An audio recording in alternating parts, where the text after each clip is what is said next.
Afternoon, everyone. Good morning. It's a pleasure to welcome you to the session assessing the 2026 EU-India Summit, outcomes, gaps, and the road ahead. Today's event builds on and in many ways grounds the policy brief series on India-Europe relations that we launched last year in cooperation with the Council for Strategic and Defense Research here in Delhi. My name is Jochen Lukschat, and I'm the director of the New Delhi office of Heinrich Böll Foundation. At a moment when the world is experiencing rapid geopolitical shifts, trade disruptions, and unprecedented challenges to multilateral cooperation, the summit represented always far more than just another diplomatic engagement. It was an opportunity to reimagine the strategic partnership between India and the European Union, a partnership I believe with the potential to serve as a new anchor in a world in flux. India and the EU are now engaging across an increasingly broad set of issues, from deepening trade ties and technology cooperation to climate action and defense and security cooperation. While the relationship has grown steadily over the past decades, it has assumed particular urgency and relevance over the last year with President Trump assuming office. The policy brief series that I mentioned just at the beginning was designed to bring expert analysis from both India and Europe to the fore, unpacking both the promise and the challenges of this partnership and examining issues ranging from the Trade and Technology Council and connectivity to cooperation on climate and green technologies. Today's discussion brings several of these lenses together to explore the outcomes of the summit. However, it's not just about assessing what has been achieved, what both sides have described as nothing less than the mother of all deals. It's also about what lies beyond the summit and about how India and Europe can and must sustain momentum on shared priorities in a rapidly shifting global context. There's no doubt that the successful conclusion of the summit has sent an important political signal and set a strong framework and foundation going forward. But partnerships ultimately thrive on concrete and continuous delivery of outcomes on the ground and on sustained dialogue around points of divergence that may for now have been left outside the agreements that have been reached. With that, I very much look forward to a rich conversation here today. I would like to thank all the speakers and the moderators for making time and sharing their insights. And with that, I hand over to you, Devika. Thank you very much. Thank you, Jochen. Good morning, good afternoon, good evening to everyone, depending on where you're joining us from. My name is Devika, and I work at the Council for Strategic and Defense Research. And I would like to welcome you all on behalf of CSDR as well. Very quick, brief introduction of CSDR for those who are joining us for the first time. We are a New Delhi-based think tank providing strategic analysis and policy recommendations to governments, businesses, and institutions. Our expertise covers foreign policy, geopolitical risk, defense and aerospace, military strategy, climate change, peace building, and tech policy, to name a few, with regional expertise in the Indian subcontinent, Eurasia, and the Indo-Pacific. As Jochen mentioned, we are delighted to be hosting this webinar with HBS, and like he mentioned, it's a grand culmination of our collaborative policy brief series, India-Europe Relations Advancing Policy Alignment, and which has tracked the lead up to the summit very closely. And as you may all know, India and Europe has been the buzz around the last few days, and today's webinar, the EU-India Summit 2026, The Road Ahead, seeks to take stock of the outcomes of what has been a very promising summit.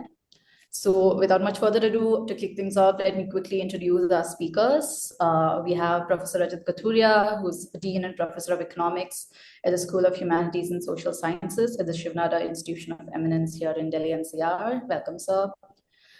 We have Professor Jessie Scott, who's a Senior Fellow at the Observer Researcher Foundation, as well as adjunct faculty at the Hertie School in Berlin. Welcome, Professor Scott. We have Manisha Reuter, who is the Deputy Program Director for the Asia Program at the European Council on Foreign Relations. Welcome, Manisha. We have Suhasini Haidar, who is Diplomatic Editor at The Hindu, a leading newspaper in New Delhi here. And we have Professor Happymon Jacob, who's our moderator today, who's the founder and director of CSDR and distinguished visiting professor at the Shiv Nada University.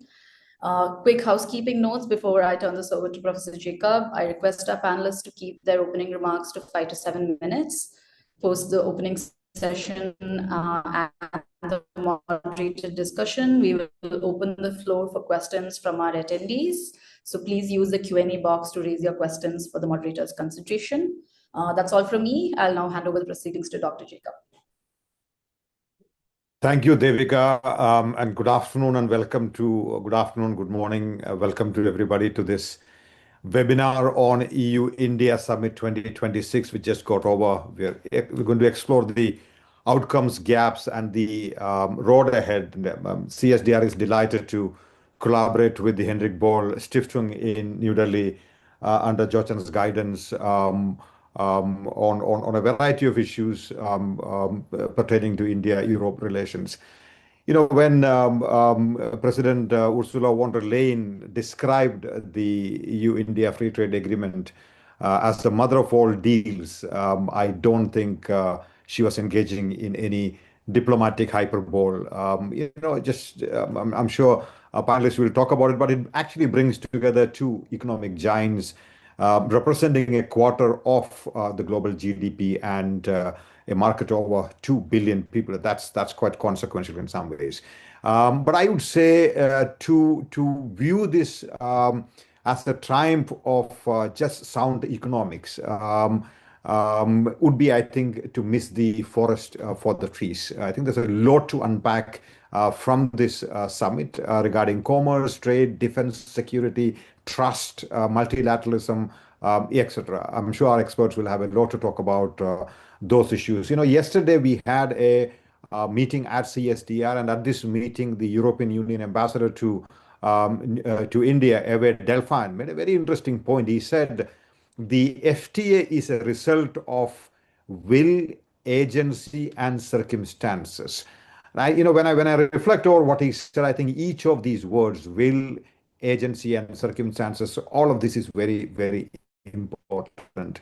It has taken us, I must also add, also a result of patience, right? I mean, it's taken us 2 decades to come this far, 2 decades of laborious negotiations, but I don't think I would worry too much about the time that we took in order to finalize this FTA. The more time you actually take to negotiate a deal may also actually indicate that the more consequential the deal is and that it is likely to endure and the partners take it more seriously.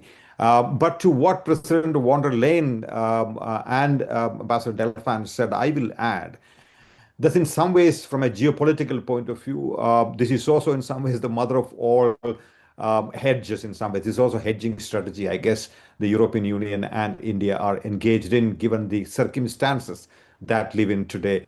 You know, the timing of the deal, as the ambassador put it, couldn't have been more remarkable. And it's not entirely coincidental, I would say. You know, at a time when we are talking about the liberal international order fraying at the edges, we're talking about the Atlantic consensus gasping for breath. We're talking about the board of peace, quote unquote, is taking the world to hitherto unknown directions. I think 2 important powers, entities in the international system coming together, sitting down and you know, thinking about what lies ahead and how we can contribute to stability in the international system is something that needs to be noted. So to discuss what lies ahead, we have an excellent panel. Devika did introduce the panelists.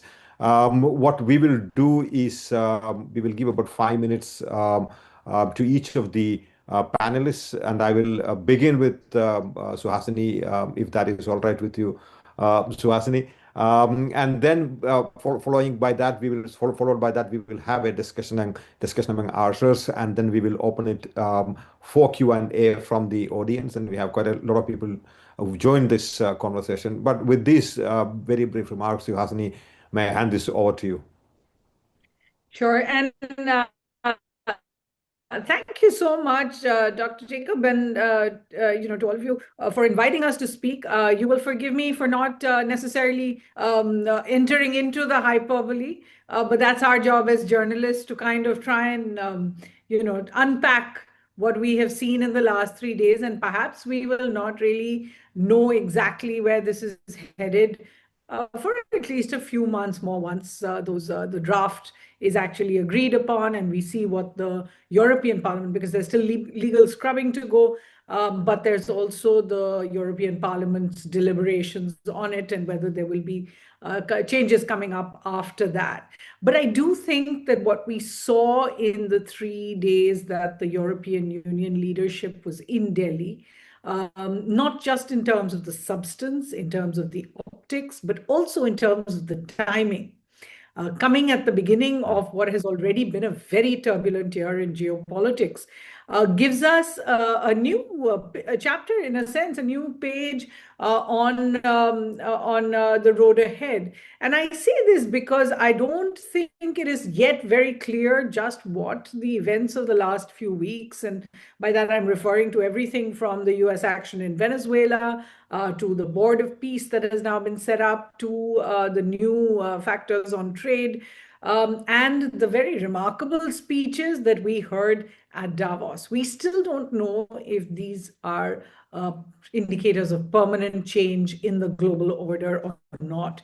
But in case we do see a whole new global order emerge, and I'll speak about that in just a second, I think we can put our finger on this particular week and this particular moment and say that's where we saw the first signs of the new sort of emerging order, if you like. So to put it quickly, the three big outcomes, according to me, from the EU-India summit and the meetings were trade, the strategic partnership, and what it means for global order. And I'll go through them one by one. I think on trade, there is no question that this was a very pragmatic agreement on both sides. As you pointed out, it is of these two that match up to 2 billion people, a quarter of the world's GDP. I don't, however, agree with the categorization of it as the mother of all deals. This is not a free trade agreement in the sense of a common market or a common vision or an idea that the two economies are somehow joining together. This is a deal built over 9 months, to be honest, built since we saw that last EU, the commissioners come to Delhi and announce that they would have a deal by the end of the year. And I think Dr. Jacob had interviewed Ms. von der Leyen at the time. This is not, I mean, again, when we say it's been discussed for 20 years, actually it began in 2007 and then came to a full stop in 2013. It then was frozen until 2022, the negotiations, at a time at which it was very clear that nothing that had been discussed in the past could now be taken forward. Even from 22 to 25, we saw it moving, but at a glacial pace. So what we are seeing is two sides coming together and saying, here's the political will, as you said, and let's get this done. So it is not as ambitious as it could have been, and it does not take into its ambit the most important issues. For India, our services far outstrip our goods exports, and that is where we are not having a discussion. There's no discussion on investment in this agreement either. When it comes to agricultural goods, sensitive goods on both sides have been left out entirely. So we are looking at a deal of what we can do together. So it's a positive balance, but not one that is comprehensive in that sense. I think the positive part, and for the road ahead, is that it shows that it is possible to find common ground, even on something as contentious as CBAM and the environmental regulations that it will involve. The Indian side seems to have pragmatically accepted that it cannot ask for a carve-out, cannot get a special waiver. but we'll deal with this as time progresses. The second part, the strategic partnership, I think this is in its nascent form. It's only recently that the EU has really come around to seeing India and the Indo-Pacific as a part of its mandate internationally. So we wait to see how the two sides can actually work together, but there is a huge amount of potential there. And the third is when it comes to the global order. And I think you will be hearing a little more of this in the next few months, because we will see more European leaders visiting. Mr. Macron will be in India for the AI summit. And I think there's going to be a real push from both the EU and from India in a year when France is the G7 chair and India is the BRICS chair, to start thinking about that new world order. Many theories about what the new world order could look like. Will it just be about people speaking about issues where they have something, so it's an issue-based kind of order, which is called the 50-50-50 rule, the 50 countries talking about 50 issues and gathering in 50 different types of coalitions. Is it going to be a middle power game, what Mr. Carney, the Canadian Prime Minister, spoke about in Davos? I think that's going to be another interesting way of looking at it, although India doesn't necessarily categorize itself in the middle powers, and it's not very clear whether Mr. Carney was only referring to the NATO middle powers as opposed to global middle powers, which will include a lot of the global south. Or is it going to be a genuine rules-based order that cuts across boundaries and is representative of the global south in a way the previous world order simply wasn't? So I think I'm going to just stop over here with these 3 points. And I'll be happy to talk about more when we get into Q&A. Thank you, Suhasini. That was very useful. A reality check in some ways.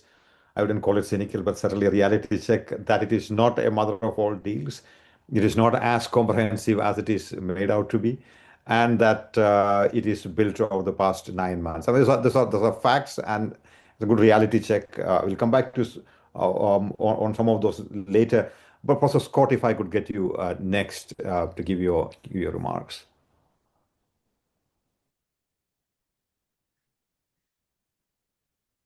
You're muted.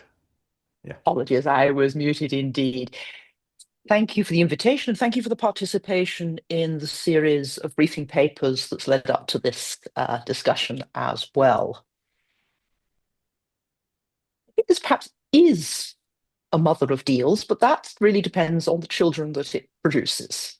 I have to fully agree. The FTA is quite narrow and is certainly not at the high ambition end of the range, which is no surprise given the timeline within which it was delivered. And we know in particular that investment and what from the European side we call TSD, sustainability, were very difficult chapters within that.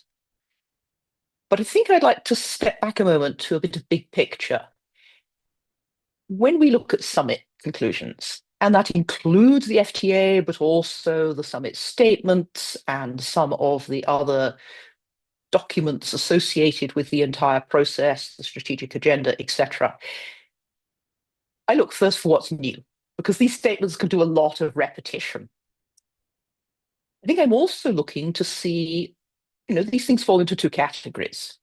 You have texts that use a lot of polite rhetoric to put a band-aid on difficulties and sometimes quite a hollow relationship. And we've all read those kinds of outcomes. But you also get cases where the text is the summary of actually quite a strong agenda. It's the tip of the iceberg that indicates a lot going on below the surface. And I think this EU-India outcome is of the second kind. So we are looking at something which merits a very careful reading. Now, I'm coming to this concerned about clean economy outcomes, and I think ultimately that is the test. If this set of agreements and the processes that follow can deliver transformative economic results. And that means we are looking at what happens with technologies, what happens crucially with investments, and we're looking at a number of policy areas where there have been frictions and where cooperation would be extremely helpful. Let's regard the FTA as a foundation. We know there will be ongoing talks in the investment arena. And let's look at perhaps some of the rather smaller but very interesting new commitments that come out in the summit conclusions and the statements both from the Indian leadership and the European leadership. I think some of these really are quite interesting as indications of progress towards constructive compromises. Let me take the example of the CBAM, because it's certainly been a headline issue, perhaps an exaggerated headline issue over the last year. Why exaggerated? Well, because its ultimate outcomes are much smaller than some of the other issues at stake. Really, it's the scale of the investment relationship between Europe and India that is the big global question. We're looking at a desperate need to have money flow from the places where it is concentrated to the places where population growth and emissions growth are concentrated globally. And we have a mismatch, and Europe and India are at the heart of that mismatch.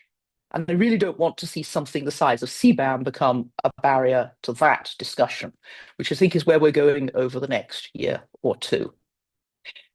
So on CBAM, well, we have a number of building blocks, and they are very much the hints that show above the surface of what I think is the beginning of a deal behind the scenes. There's a statement of intention to collaborate on looking at the decarbonisation of hard-to-abate, energy-intensive industrial sectors. There's a dialogue set up on carbon market design, both of them aiming to avoid frictions and problems of interoperability, but also potentially aiming to find areas of convergence. And the EU has, in its own press statements, announced that it will have a memorandum of understanding on a platform cooperation on climate action with a once-off at this stage chunk of European funding, 500 million euros. These are indications, I think, that we are moving toward a world where, on the one hand, it's understood indeed by India that there are no exemptions from the EU CBAM. And on the other hand, at the European end, it's understood that the CBAM as it stands, which is a very sort of one-size-fits-all unilateral measure, is not sufficient as a basis for its intended outcome, which is to positively encourage carbon action in trading partner countries. I think we may be moving towards a world where we will see collaboration on funds for industrial decarbonisation, perhaps possibilities to have recognition of levies charged at the Indian border rather than revenues collected at the European border, which Delhi has put on the table, and a discussion about where and how far there can be convergences between the ETS in Europe and the CCTS in India, which are very different instruments today. There's also an important emphasis on SMEs throughout the entire summit conclusions across many sectors, but that includes the CBAM sectors. And here we have a particular challenge. Now, on the European end, we've made some exemptions so that our smaller importers have less complexity with CBAM. Because let's be clear, the big challenge of CBAM to 2030 is not the tariff, it's the compliance. The tariff fades in rather slowly and will only become significant over time because we're phasing out free allocations in Europe, and those two processes are linked. It's the compliance process that's the big burden, particularly if you're an SME. Europe has not yet been able to address questions from its trading partners about how SMEs that are exporters toward the CBAM can be accommodated. And here I think there are big hopes that perhaps Indian DPI can help produce user-friendly compliance platforms, perhaps even free access ones for smaller entities. And there are possibilities, again, that some of the funding or some kind of phasing of requirements can be negotiated. This is all to come. And has been pointed out, we have a number of ongoing discussions to deliver, both in Brussels and Delhi. But I think we know that new approaches to big challenges often start with rather small steps. And to that extent, I find a number of useful building blocks in this summit outcome. Last word, yes, 2 billion people, quarter of the world economy. This is, if successful, and that's probably a project for the next 1, 2, even 3 years, not just a fantastic outcome for India and Europe, but also, of course, a template for the world. Because we do need a stronger collaboration if we are to be anywhere on track for the clean economy. And I think that particularly puts an onus on Europe to be more proactive, more collaborative, more consultative. And I think we are beginning to see that process opening at last. And if we can do that with India and with Indian contributions to informing Europe about how to work with the world, then we may have answers that can be transferred, adjusted to many other partnerships. So let's look at this as a mother which hopefully will become a parent to many children. Thank you. I'll stop there for the moment. Thank you, Professor Scott. Well said that this is a foundation for something really bigger to come. It is still an ongoing process. It is not yet a fully matured process yet. Thank you for that.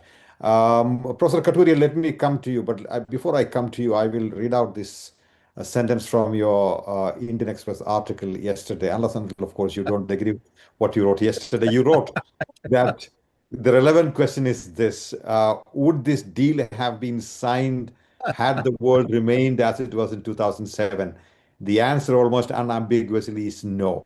The India-EU FTA is less a triumph of patient diplomacy than a rational response to a world that has become markedly more dangerous, unpredictable, and multipolar. You don't have to, of course, answer this, but over to you, Professor Kathuria. No, I completely agree with it. I think a day is not sufficient time to give me data to change my view. In fact, I think that that remains true in my mind. But thank you, Happymon, for inviting me to the seminar, and thank you also, Hendrik Bohl Foundation, for inviting me. It's a pleasure to be here.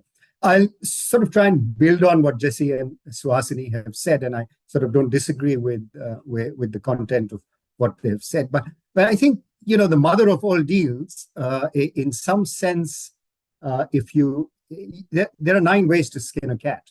And I think depending on how you look at it, it would be a mother of all deals if you look at it in a larger geopolitical sense. And the statement that you've just made about my article in the Indian Express is that, you know, Europe and India are not natural partners in some sense. They've been pushed together because of geopolitics and because what's happening around them. And I think the causal link there is both the United States and China. I don't want to get into details, but I'm sure everybody recognizes the details. But the important part is, I think, apart from what's happening in the United States, apart from Trump and Greenland and all of that, I think there's also a China factor that has played out, which is both Europe and India wish to reduce their dependency on China in multiple ways, especially economically. The other thing about the hype around this, of course, that's only natural. I think there's a very nice theory in economics, which is called the overshooting sort of model or the overshooting approach, which is if there's a shock, and you know, if you allow me the poetic license to call this a shock based on what you've just said, I wouldn't describe it as a shock in the literal sense, but shock in the economic sense. That if this is a shock, then the immediate reaction to that shock is going to be one of sort of euphoria and having achieved something that we haven't been able to achieve, even if it is 20 years, and suddenly we've achieved it because of what geopolitics around us is doing to both the regions, both the countries. And therefore, I think we came together in that hyperbole or that euphoria. If there were stock markets reacting to it, I mean, stock markets would have gone through the roof. But what this also means, the overshooting model also suggests, is that as the dust settles, as the reality sort of begins to seep through in the deals, and as the ratification happens in Europe, and as it goes through our own cabinet, and the reality begins to seep in, because a number of these things are going to happen over time. None of the tariff reductions, while there are a large number of tariff reductions, those tariff reductions are not going to happen over in, as it is true for most other deals where emerging markets and developed markets are involved. They happen over a period of time, and to get to zero tariff, it'll be another 10 years. So there's a large amount of time that will elapse, and as Jesse says, the foundation has been set, and I think a number of things will. And I want to focus on what are those number of things that could happen between Europe and India. But the other positive for me is, again, Happymon, what you said in your opening remarks, which is, we've come together. And I think that itself is a sign of constructivism.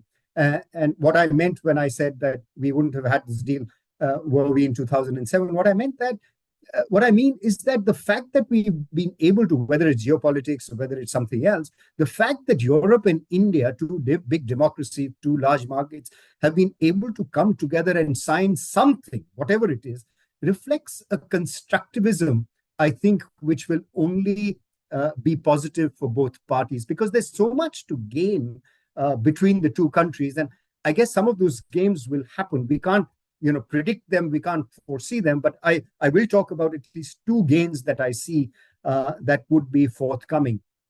And the reason they will be forthcoming is because, while it may not be the mother of all deals in a purely economic and trade sense, I still think, as an economist, as a trade economist, there are the mother of all deals could be the Korea-US trade, which was negotiated several years ago. This is before this conflict of the rules-based order crept in. That was an agreement which was WTO plus in some sense, that reduced tariffs all around and was speaking to harmonization of standards. That's, in an economic sense, a mother of all deals. But one can, as I was saying, that there's so many ways to skin it. This could be a mother of all deals for us, especially for a country like India that has used tariffs as the preferred, as a privileged form of protectionism, and for Europe that has used standards as a privileged form of protectionism. The fact that two, completely dissimilar regions in their approach to trade have come together to sign reflects itself some constructivism, I think, some positive approach. And the reason I'm picking on this in an extreme sense is because I want to make the point that India has agreed to reduce tariffs, and that can only be good for India, because 91 was when we had large scale reductions of tariffs, and then we've sort of done incremental reform in tariffs. But to use tariffs as a form of protectionism is to protect industry. I mean, I'm not talking agriculture. Keep agriculture aside, happy to address that in the quick Q&A. But to use sort of tariffs as a form of protectionism for industry that you liberalized in 1991, notwithstanding the fact that there are many SMEs in India also, many SMEs in India, and you want to handhold them. But using tariffs, you're spiting yourself. You're cutting your face. You're cutting your nose to bite your face, because what happens is that you don't allow investments to come in. You don't allow India to participate in global value chains, and those are India's avowed ambitions. We want to become a part of global value chains. We want to have global investments, just like China did, into the country, and therefore, I think reduction of tariffs, however slowly it might start, is a good sign for that to happen. It'll introduce more competition in India. And then, of course, India will be able to get more market access into Europe. The second point about standards is that is the other benefit that India could get from this deal, which is that as we begin to trade more with the with EU, there will be some convergence in standards. It will take time, whether it's environmental standards, and I'll speak a little bit about environment and the positivism that is embedded there in this deal. But as we want to access new markets, as we want to get into more, larger trade deals like the CPTPP, which focuses almost completely on standards, I think this could be a building block. This could be an institutional building block to help us upgrade our own standards of food processing, of food value chains, of traceability, of intellectual property, of competition policy, of procurement, of labor standards, etc. All that. I'm not saying this will happen overnight, but this is something that would also benefit the Indian economy. So you'd get more competition through tariff reductions, and you'll get more acceptability in more developed markets through convergence of standards. And I think these are both positive for India. One word about CBAM, and Jesse has already spoken about this. The positivism that is embedded in CBAM for India and Europe is that the willingness again of Europe to consider alternative approaches. While you're not saying that this is not going to be applicable to India, CBAM is going to be applicable. I don't think we'll get a carve out from CBAM, but simply the willingness for Europe to recognize some of the other instruments that India uses as an equivalence or as an implicit carbon price. Remember, Europe has an explicit carbon price, which is about 85, 90 euros per ton. That's incredibly high for a country like India. But it's not that we don't have carbon prices. We don't have an explicit carbon price. The fact that Europe is now saying, okay, let's talk, let's set up these committees, let's set up these groups that can talk to each other. And the fact that Europe, I hope, is willing to recognize an implicit carbon price for the levies that we have in India is itself a good sign. 2 years later, 3 years earlier, Europe was not even willing to talk about this. And the fact that Europe is willing to talk about this, and hopefully we will have an implicit carbon price for India, which could be then recognized when steel or aluminum are exported to Europe, will be a positive for India. So I think upgradation of standards, recognition of our standards by Europe, I think is a positive sign. And the last thing that I want to say is about trade in itself. Remember, Europe has a per capita income of 45,000. We are at a per capita income of $3,000, and this is in market exchange rates. On PPP, we're slightly better. But the fact that two diverse regions, two diverse economies come together, as Ricardo would say, the theory of comparative advantage is exactly that. If I have a comparative advantage in something which is very different from what Europe has, two dissimilar countries trade, that is the original basis for trade. And that can only be beneficial. How those benefits are shared, time will tell. But I think this is a deal which, as opposed to the earlier deals where the West garnered most of the benefits from deals with developing countries, and I'm saying that with a fair amount of recognition of what I'm saying, and also with moderation, that developing countries didn't emerge on the right side of many trade deals, and that was a part of the sort of problem. But today, I think both Europe and India stand to gain, if not equally, at least not as unequally. I mean, people in Europe would say that probably India gains more. Indians would say Europe gains more. But I think the gains are more or less equally distributed in that Ricardian sense. And I think that to that extent, this is a positive deal. And I hope that it's ratified in the European Parliament, as I'm almost certain that the Indian cabinet is going to approve this. I'll stop here, Happymon, and happy to take questions later. Thank you, Rajat. Thank you for that optimism and sticking by what you said yesterday. Kidding. Manisha, if I could come to you next for your remarks. Sure. I think what I'll do, because I realize that the FTA is sort of the most important outcome of the summit, and is also what's dominating the headlines around the world. But I think what risks falling between the cracks is another aspect that was not mentioned yet, but I think as someone who looks at security like me, is equally remarkable, is the security defense partnership that was signed along with the FTA as part of the bigger document package of the summit, to deepen defense and military cooperation in between India and the EU, and I'll get to this, why this is so crucial, in a second. And the other aspect is the launch of the Security and Information Agreement that India and the EU want to negotiate in the coming months. Now, why is that so significant? I think it's sort of the other side of them.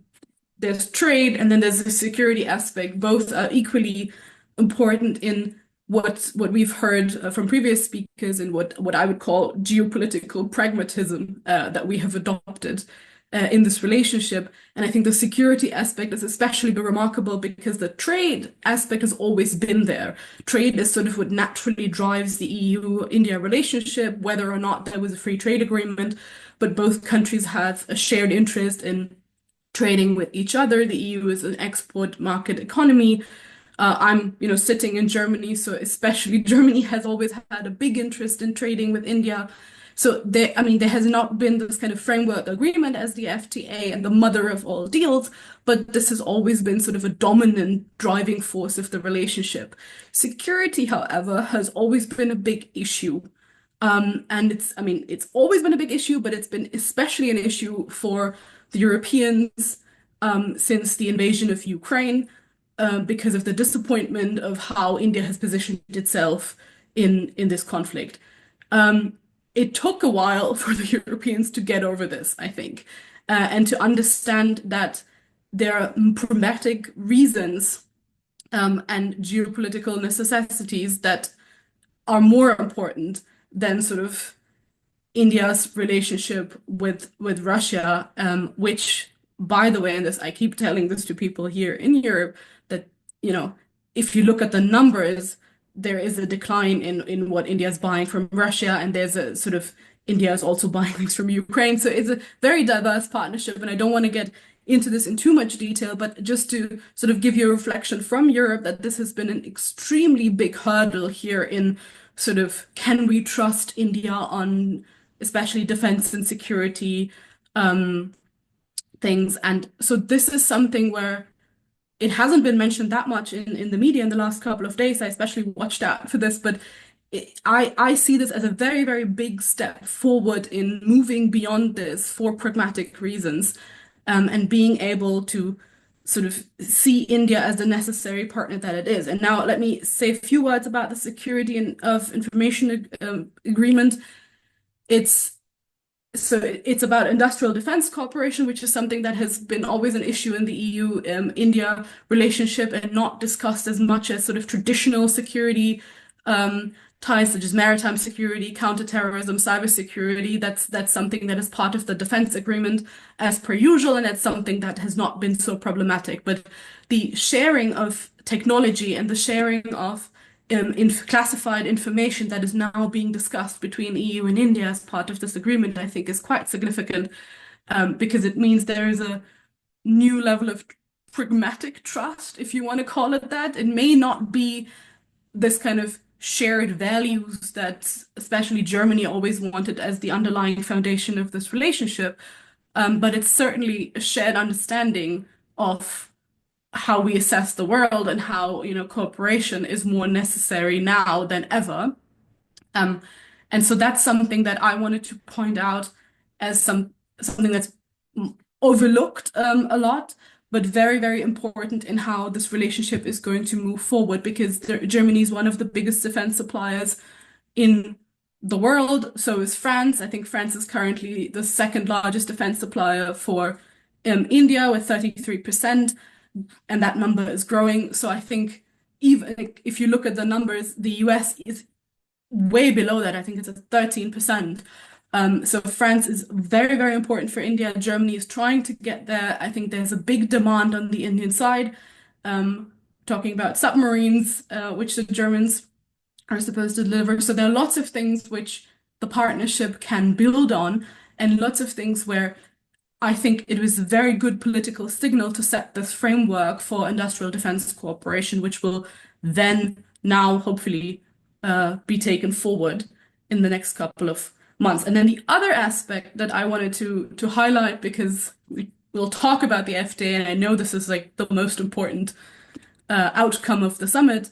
But the other thing that I don't want to go missing in all of this is the comprehensive framework on mobility that was signed as well. This is especially important for Europe, especially important for Germany. It's not a coincidence that both our previous Chancellor Scholz, when he was in India, and our Chancellor Merkel, who was in India 2 weeks ago, made this a priority in their conversations, because we in Europe are very, very interested in sort of fostering mobility between India and Europe.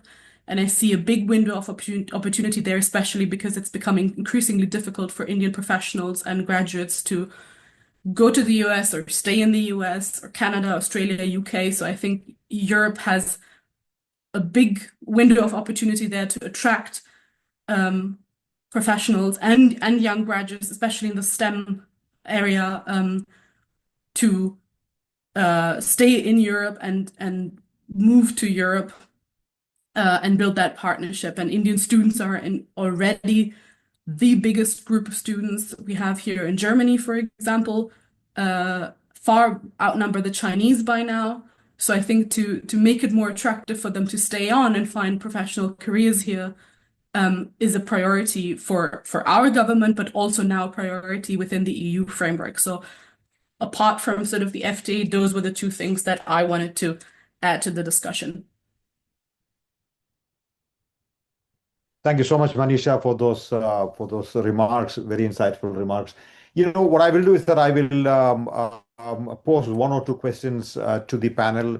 And if you have any questions to ask of each other, please let me know. We can do that as well. And then sort of we will try and go to the audience here. You know, let me sort of begin by asking one larger political question. At least both Suhasini and Rajat seem to agree explicitly. The other two have not really spoken about it in explicit terms. But this is in some ways a product of the circumstances, geopolitical circumstances. Suhasini said this was hammered out in the last 9 months. Rajat very explicitly mentioned that this is a product of circumstances. The question, therefore, is that if it is a product of circumstances, it has been brought together by external circumstances, will a change in those external circumstances, and by that I mean the transatlantic partnership and the relationship as it were, if that changes tomorrow, because of the nature of the transatlantic relationship today, probably we are able to look past some of the irritants that we have perhaps about each other. So when that relationship is back in place, when the joint family is back together, will there be ruptures and difficulties that we may see in the India-EU relationship? Let me sort of begin by Professor Scott, if that's okay, and then Manisha, and then come to the other two, if you agree with the premise and whether you think this is going to cause a challenge going forward. I certainly agree with the premise that we have found Europe and India looking much more seriously and much more positively at one another because of external circumstances. It's not been historically a particularly easy or a particularly close relationship in the round. There have been areas of cooperation, but overall, I think the analogy that keeps jumping to mind for me is that this is no love match between Europe and India. It's certainly not love at first sight, but arranged marriages can be very, very successful. And this is effectively an arranged marriage. Now, over time, arranged marriages can then become very settled. And that's really what we're now looking at, is if geopolitical circumstances don't swing dramatically to the world as it looked perhaps, say, back in 2018, within the next 2-3 years. And I think it's highly improbable. The mood at Davos and every other one of the major gatherings at the moment is that we are in a shock change which will remain structural. If we don't swing back to an old world, then this marriage has time to mature. So perhaps we have, a shift which will stick. That doesn't mean you don't have to work at it, because that's, of course, the other analogy of both, frankly, love match marriages and arranged marriages. And on that basis, I'd like to add one thing more that's in the summit conclusions, not just the importance of the mobility arrangements. Absolutely, Manisha, this is very, very promising. Mobility in both directions, dare I say, as a European working in India. There's also a call for mutual understanding explicitly in the summit text, which is perhaps rather unusual. It's a recognition on both sides, I think, that in government there are not enough staff in Delhi working on Europe, in Brussels and European capitals working on India, and that the number of desks need to increase. And there's a call for cooperation and track 1.5 dialogues between partner think tanks, academic institutions, etc.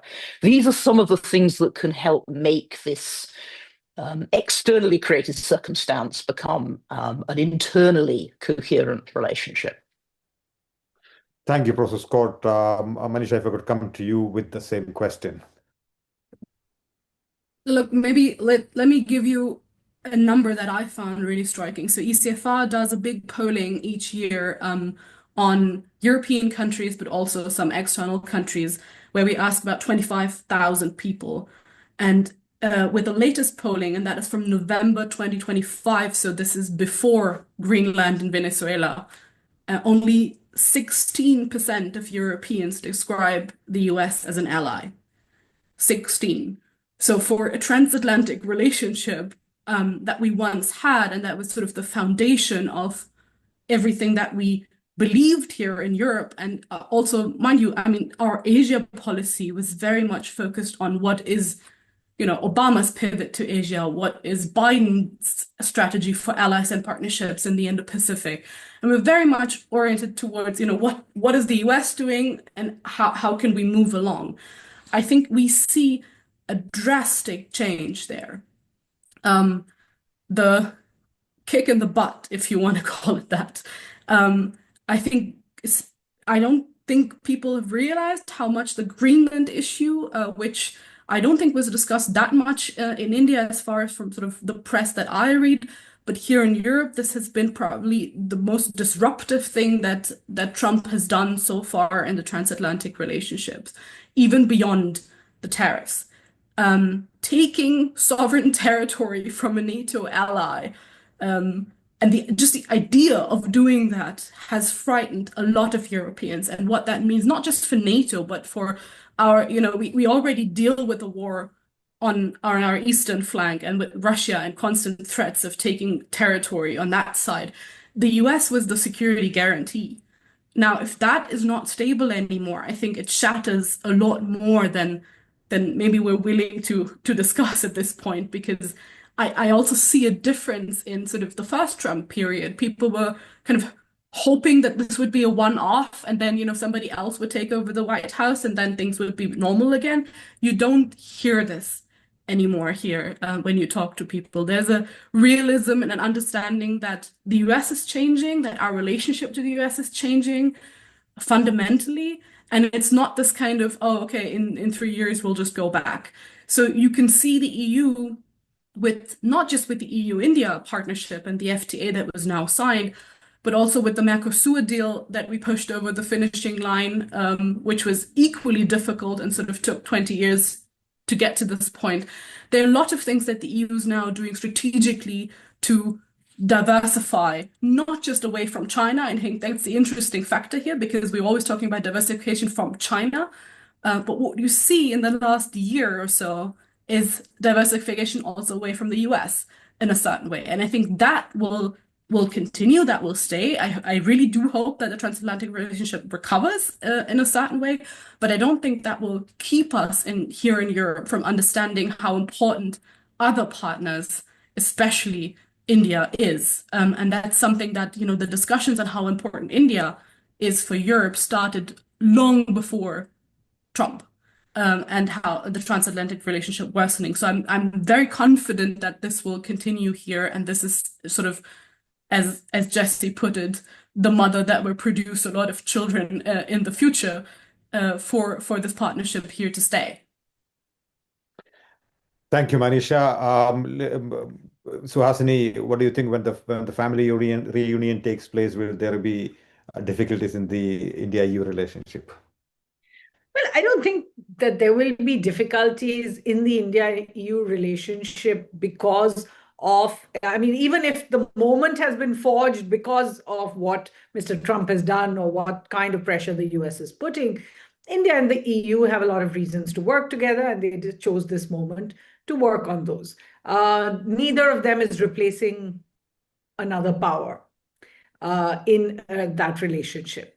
And I think that's the point that we have to perhaps be careful of being too optimistic about. This is not an alliance. In any case, India does not do alliances, and I don't think Europe is in any mood to sort of broaden its alliances at present. What we're looking at is good transactional agreements made in the mutual interests of both sides. Perhaps that is the way of the future. Not a coming together of values, because after all, we know that in order to forge this deal, the EU has totally dropped its concerns over human rights. We're not talking about shared values in that sense anymore. What we are saying is we're two democracies, and we are willing to work on putting our markets closer together. So I think that's the first. And I'm glad Manisha brought up the point of the Russia relationship and what it means, is because the strategic and defense partnership that the EU has now signed with India this week is only going to move forward if it is clear that this does not mean that India is going to in some way reduce its ties with Russia. Those might happen as a consequence of India's own Russia relationship. But what you're seeing right now is a kind of desire on the part of a lot of very, shall we say, optimistic Euro-India watchers to make a virtue out of a necessity. India did not give up Russian oil for 3 years after the Russian invasion of Ukraine. And it's not just about the oil it needed, because of course it had survived long before without it. It bought the Russian oil because it came at huge discounts. If it is giving it the Russian oil up, and we have seen really since mid-November a real drop in Russian oil being procured, it is giving it up because of the US sanctions. So there is no principle that is involved here. And what must be remembered, and of course CSDR had that wonderful seminar for the last 2 days, that it is very clear that the India-Russia relationship has fundamentals that are not going away. If you ask what will happen when Europe and the US get back together, the answer in a simple line would be India and Russia will get, as usual, back to its relationship. If there is a rupture of any kind or a reduction in any kind in the India-Russia relationship, it is essentially tactical. The third thing I think we have to remember is that China remains a challenge for India in territorial terms.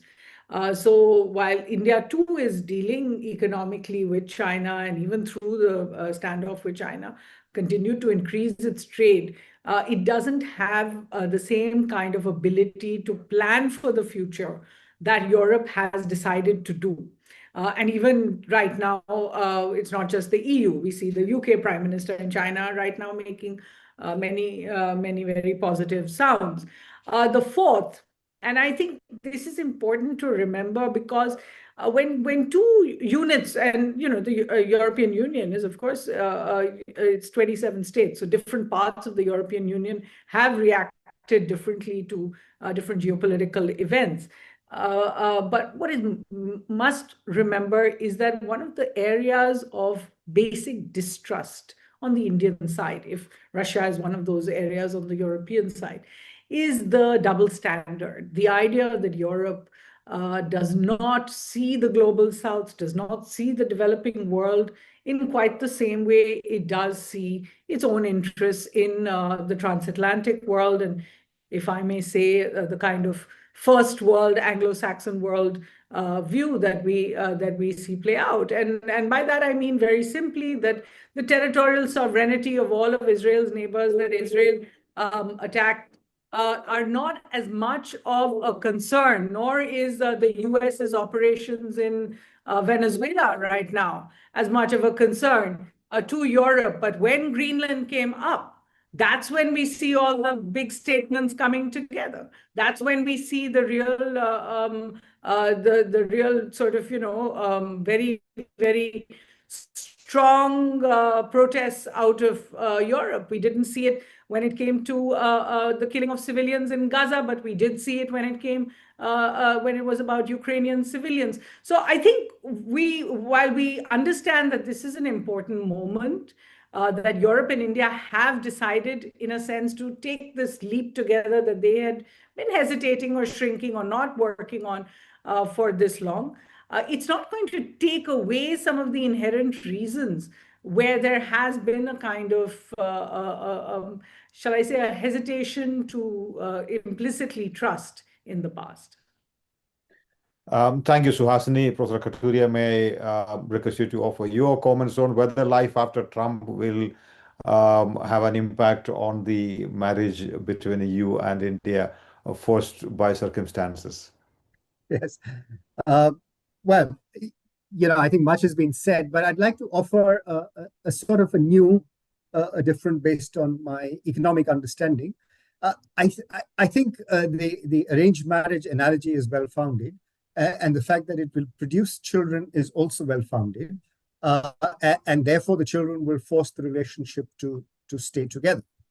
And I think, so what are the kind of children that we are likely to produce from this arranged marriage? And one is, of course, let me say that the United States, even if it comes back to sort of its pre-2024 situation, or pre-2016, although that's sort of far-fetched, but even pre-2024, I think there are many reasons why we've come together. I mean, Trump and United States is one of them. I think Suhasini alluded to China.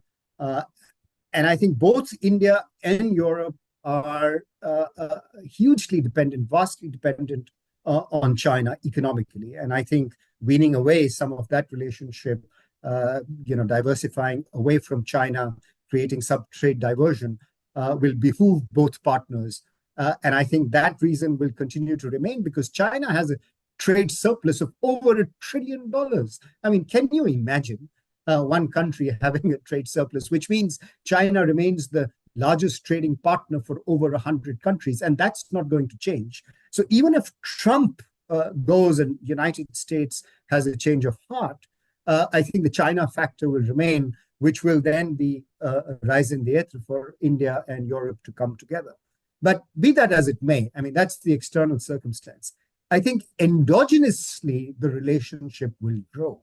And that momentum that is created from that relationship will mean that the reason we stay together will also continue to grow. And by that, I mean a deepening of the economic relationship between India and Europe. And this could be investments, this could be trade, this could be participation in global value chains.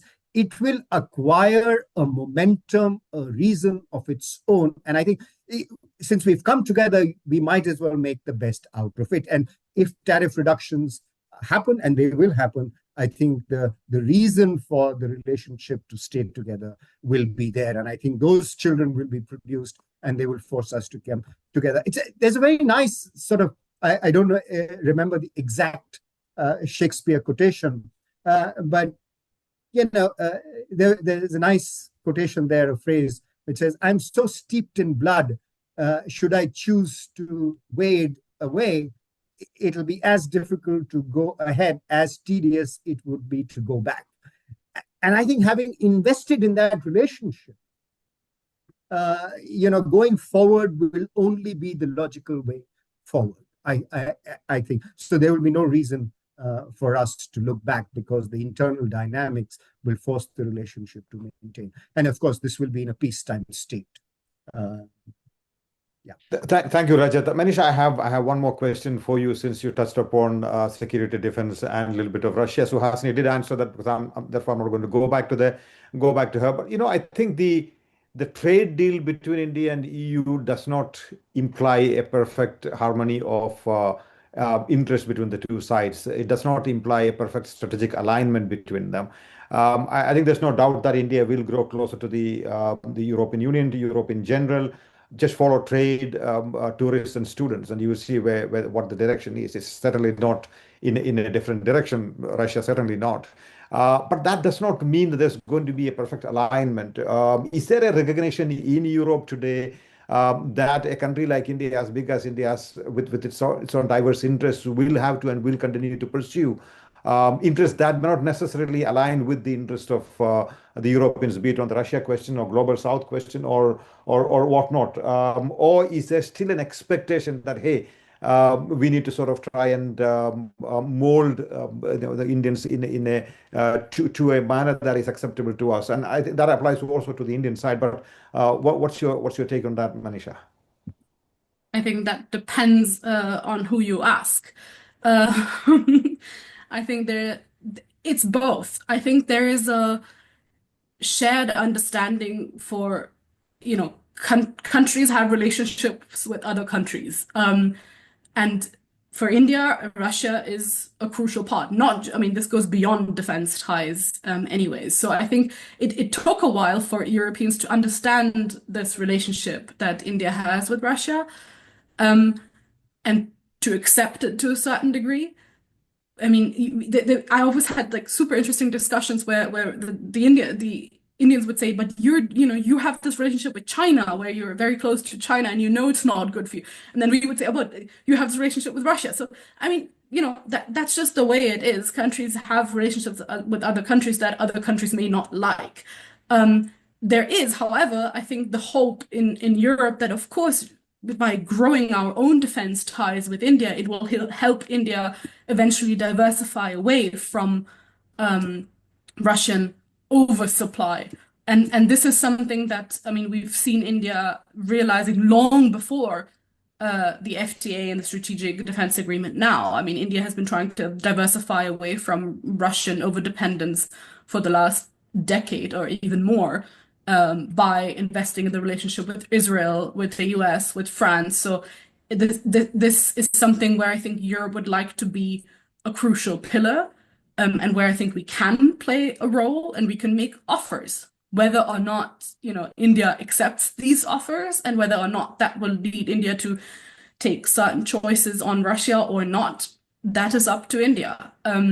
And I think we can see this now in the rhetoric where Mats was in India 2 weeks ago, and Chancellor Mats, of course, sort of urged the Indians to not have such close ties with Russia, and he's sort of worried about the defense relationship that India has with Russia.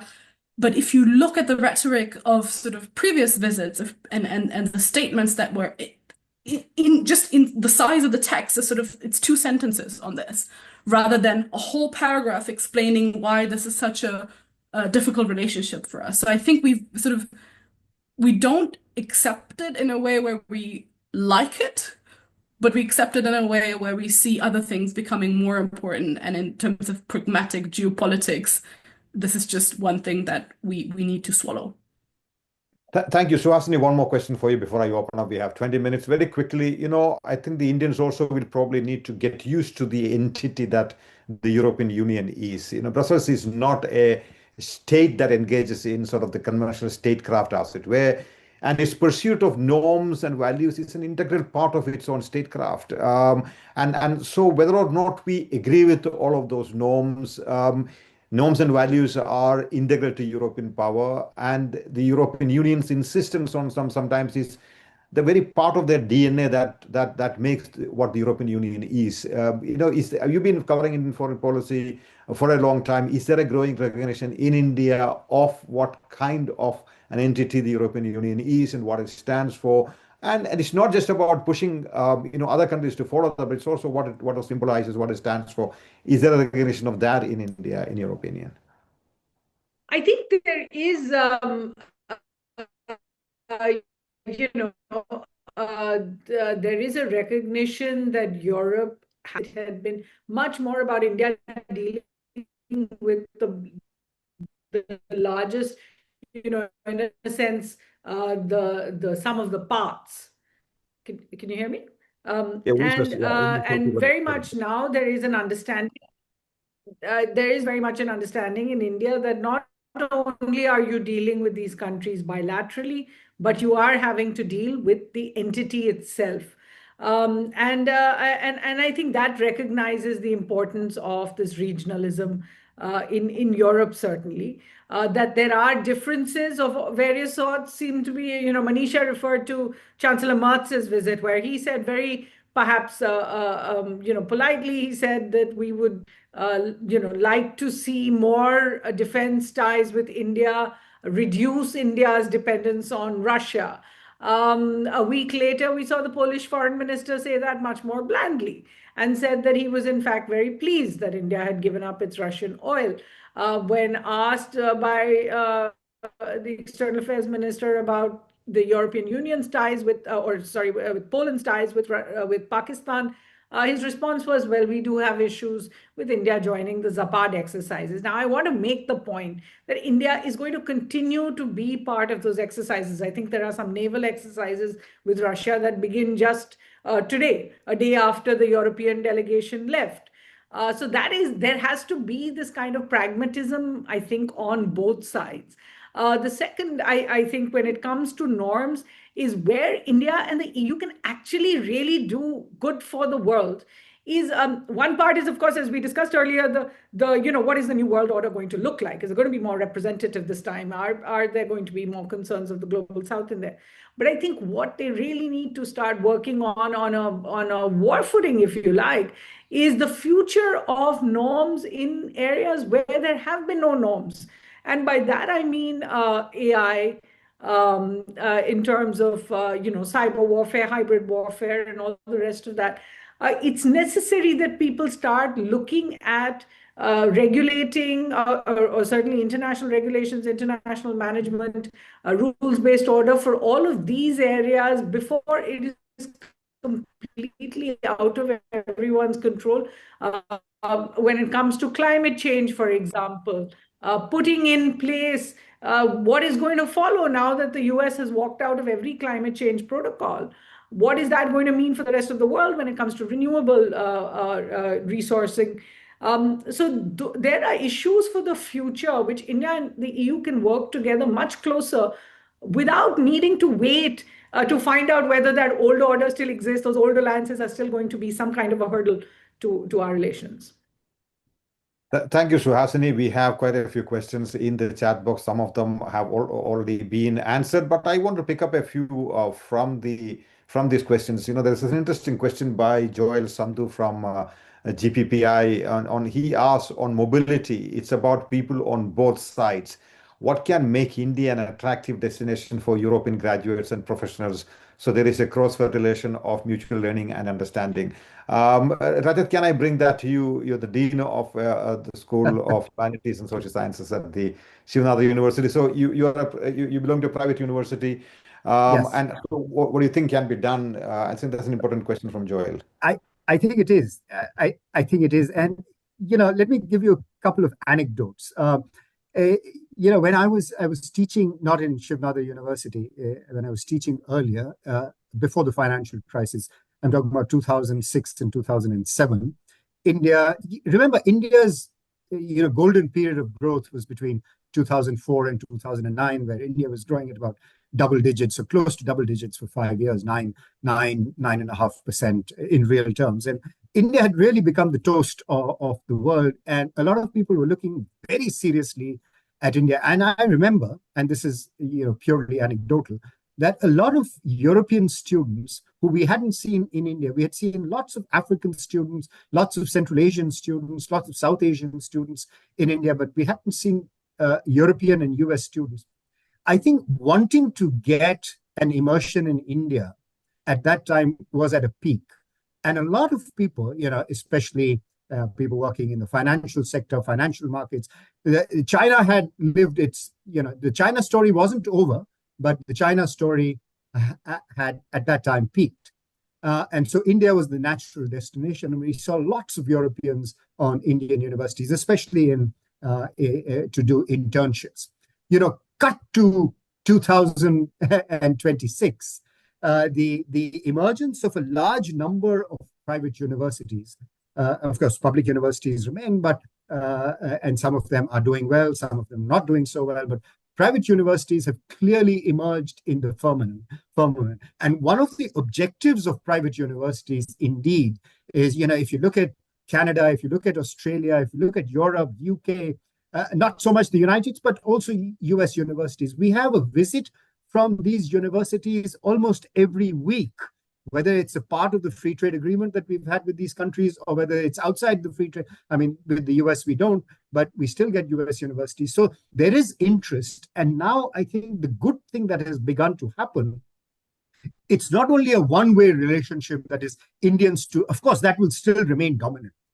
Indians going to the Anglo-Saxon countries for further education and for a better life, that will remain. But I think the reverse flow is also something that we are pushing for. And the administrators, the deans and the provosts and the vice chancellors that visit in these education fairs, they're looking at India as a destination, if not for complete degrees to start with, they're looking for some sort of short immersion, in a semester or so. And I think that is the beginning. That's how you build foundation. So that diversification away from traditional markets like Africa and Central Asia to the Anglo-Saxon markets, I think that is an ambition, that is an aim. And I hope that happens because we have very good teachers and faculty is very, very good. And increasingly in the private universities, the facilities, the lab facilities, the STEM facilities, for example, are just excellent, state of the art. So I think we are beginning to overcome the infrastructure hurdle as well. Thank you, Prof. Just to add to that, I think, one of the things that must be done by Indian institutions, public, private, and governments in general is to set up funds for, inviting and hosting foreign students, because usually it's just one-way traffic, right? And we have Indian students going abroad thanks to the funds available in those universities. And I think it's also time that we started doing this at our end. We can't expect the Europeans to sort of spend for it at all points of time. There's an interesting question from Tushar Shetty and Manisha that is addressed to you. The German government was expressing reservations over sensitive defense projects in India while similar projects were ongoing with Russia. Have these reservations been overcome? This is a question that has persisted for a long time. How can we sort of get into this kind of technological conversations and agreements with you when you have such tie-ups with our adversary? What's your take on that, Manisha? I briefly answered that in the box, but I would say that the skepticism is, of course, still there. And there will be safeguards in place for where information will be shared and where information will not be shared. I don't think this is going to be sort of the next Five Eyes alliance of eternal trust. However, I would like to look at this, and we've alluded to this before in the discussion, to not the limitations, but rather the fact that we're thinking about this is 2 steps more in the right direction than we were 2 years ago.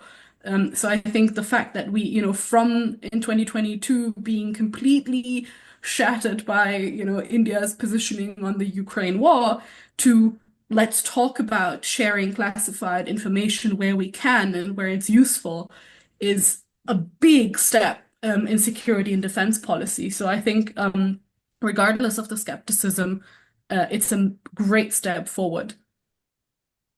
Thank you, Manisha. There's this question by Dietrich Reitz. India and Europe are in a structural conflict between their economies. Is Europe delivering on what India wants, that is increasing local production to increase its exports through investments? And is India delivering what Europe wants, that is replacing China's low-cost production capacities? This seems doubtful or what does the agreement practically challenge on this expectation problem? If I could come to Rajat and Professor Scott on that, on this rather technical sounding question. So, as I was saying in my remarks, I think, Happymon, this is the beginning. This is the beginning of a process. My lights have gone out, but I hope I'm audible. You're audible, and we can see you too. So, this is the beginning of a process, and I hope that exactly what the question asks, the answer is embedded. What we hope to achieve, the structural problems in Europe are related with, aging is a huge problem. Aging demographics is a positive in India, and therefore you have these two regions coming together. And therefore can work out a deal on mobility, as Manisha has been talking about. And I think that is providing, I don't think it is providing a solution, but it's a part of the solution. The solution obviously has to be much bigger. But what I alluded to in my remarks, and it'll be a shame if that doesn't happen, India has been wanting to become a sort of a participant in global value chains for many, many years. And I think what has been one of the reasons why it hasn't been able to do that is because of its high tariffs. When you're a part of global value chains, products get manufactured, component gets manufactured where it's cheapest, and they crisscross between nations. You can't crisscross between India and go to China and go to Southeast Asia and go to Europe when you have some of the highest tariffs in the world. And the tariffs coming down would provide sort of facilitate that process.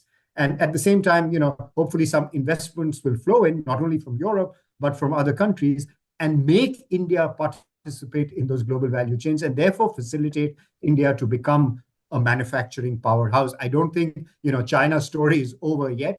The China story is still pretty much alive in manufacturing. And unfortunately, Vietnam and Cambodia have gotten a share of that pie. I think India can become that. But, without domestic reform, and I've been saying this, and a lot of people have been saying this for a long, long time, without domestic reform, India won't be able to live up to the expectations of becoming manufacturing, or Make in India wouldn't be successful without domestic reform. So clubbing this deal along with domestic reform, some of which is beginning to happen, is the way forward for India.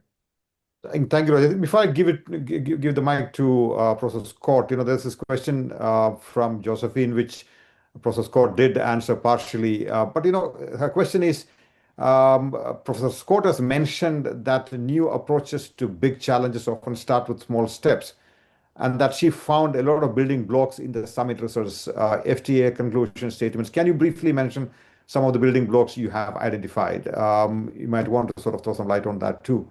Over to you. Thank you. Well, first, let me fully agree with Rajat. We have, I think, some very clear trends, and those trends are leading to more and more win-win outcomes for two very different economies, but with clear common interests, clear concerns. The question really is whether the details of negotiations and agreements lag or lead those trends. I think at the moment, perhaps we're slightly leading the trends with the current agreement, but will we continue to do that? That's where I'm looking at some of the details in the summit conclusions. Now, I'm very much in the clean energy, clean economy, technology, investment space. And here I see a number of policy questions coming onto the table explicitly with dialogues, and everything starts with dialogue, information sharing, taking one another's perspective, understanding one another's red lines, core interests. I also see Europe beginning to put on the table the possibility of better partnerships around projects and funding. And this is a key step, particularly when we're looking at industrial decarbonisation as a central topic, where the cost premiums on technologies are still a major challenge in Europe and in India, but where we do not want to be in the situation we practically have been in, which is that Europe is trying to solve this behind its own walls, and India is trying to solve this behind its own walls. And that weakens us both in the global context, and it slows us down both, which is crucial, of course, for decarbonisation outcomes. It's not just tariffs, we're also looking at non-tariff barriers. And I think one of the most exciting for me details of the summit conclusions is the theme which comes up many times in them about discussing on standards, because we're seeing a proliferation of standards, particularly in the climate and sustainability sphere around the world. And those tend to emerge from domestic circumstances and domestic policy discussions, which is sensible, but it results in standards which are often not perfectly interoperable with one another because they have different origins. And that is a major growing challenge. CBAM is one exhibit, but all sorts of ESG standards are also. Here we are seeing a risk that as standards proliferate, emerging from different jurisdictions, we have a sort of spaghetti dish of different standards, which it will be very difficult to navigate. So this area of, let's call it, trade-related climate and sustainability standards, and not identical standards from different jurisdictions, but interoperability between those standards, some common principles, some common methodologies, is an absolutely crucial area. And this has been a rising concern globally over perhaps the last 2 years. The EU and India have now committed to talk about that. Thank you, Professor Scott. Suhasini, you have any last 2 words because we have just 3 minutes to end the discussion. Absolutely. And apart from agreeing with everybody, I think what we really need to see now is a quick scrubbing and passing and a movement towards implementing this EU-India FTA very quickly, because the Indian exporter is already hurting. And to see Europe come in over here in a concrete way will change a lot of the perceptions about Europe being extremely slow in the way it moves on these things. I'm not saying India does not have a similar reputation on other issues. I think we also have to have some amount of analysis of the mobility agreements. What we must remember is that the world is changing.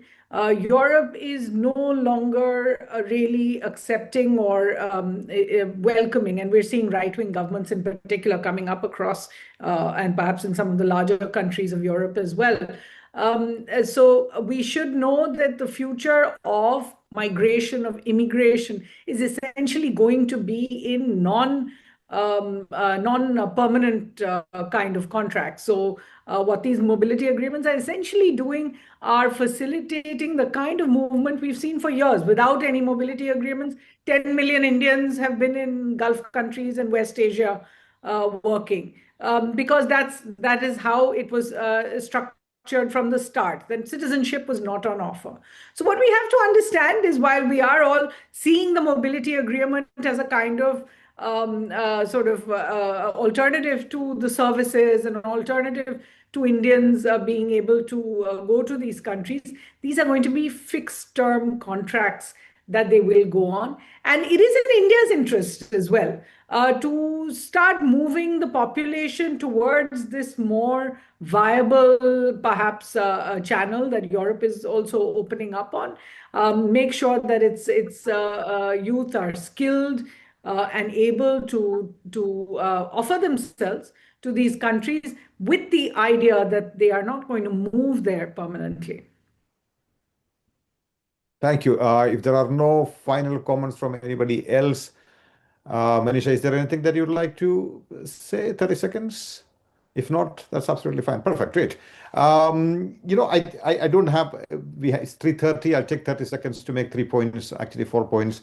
And with that, I'll give it back to Devika. I think what really comes out for me, at least, is the importance of expectation management. I think it is important to manage expectations. To use the marriage analogy, it is an arranged marriage that love will take its time. So I think we'll have to give it some time. We'll have to sort of don't expect complete convergence on all issues. I think the good old serenity prayer is something that we should keep in mind on what is doable and what is probably not going to be achieved soon. The second point that I want to conclude by saying is, to see the importance of separating the rhetoric from the policy. In India especially, we have a great deal of noise and rhetoric about a lot of things, from global south to Russia, to the question of values versus interest and anti-imperialism, etc., etc. Don't just go by that. Of course, that is important, but also go by what we do. Sometimes our rhetoric is different from our actual policy. Follow what we do, not always what we say. That's the second point. Thirdly, I think the circumstances issue that all of you in some ways pointed out, that it is in some ways forged by the force of circumstances. Path dependency sort of comes into being over time. Actions have consequences in a positive way too, and therefore I think even if it is forged by circumstances, it will have its dividends and results going forward, which is a good thing. And finally, I would say that we've come a very, very long way since 2021, since 2022, certainly since 2007. And I think that is something to sort of remember, something to celebrate, and to sort of keep in mind as a positive thing as we explore the various aspects of this, not just the FTA, but the defense and security, other conversations that are going on between these two sides. Thank you all so much for joining this conversation. With that, Devika, let me give this back to you. Thank you, sir. Thank you so much. I want to thank our panelists and attendees for joining us today and for your questions. The momentum established in the India-EU relationship is truly heartening to see, especially like Sir said, those of us who started work on this here years ago and have really seen it grow from very low levels of mutual engagement and interest. I want to thank HPS for doing this series with us, Jochen, Shalini, Abhishek, all of us who worked on this with us. We look forward to continuing this engagement as the India-EU relationship looks set to become more complex. Once again, thank you to our panelists for joining us today and the attendees. Thank you so much. Have a nice afternoon.